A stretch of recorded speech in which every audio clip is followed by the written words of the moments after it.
In this video I will show you how to log out on Pinterest mobile app. It's pretty easy, so let's start. First, open the app, go down here and click on your profile picture. Next you will see these three dots in the corner, click on it. And next step is go settings. Now you will find logout, it's below the actions, and click on logout. And that's it. This is how can you do it. It's pretty easy, guys. I'm gonna show one more time. Just give me a second. Alright, so I'm gonna share one more time.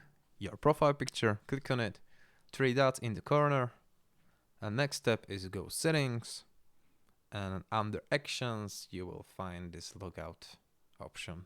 Just click on it. There is no confirmation, and you just log out on Pinterest. And that's it. This is how can you do it. Thank you for watching. If this video was helpful, please hit the like button. If you want to see more content like this, subscribe the channel so I can do more videos like this in the future. And have a nice day. Goodbye.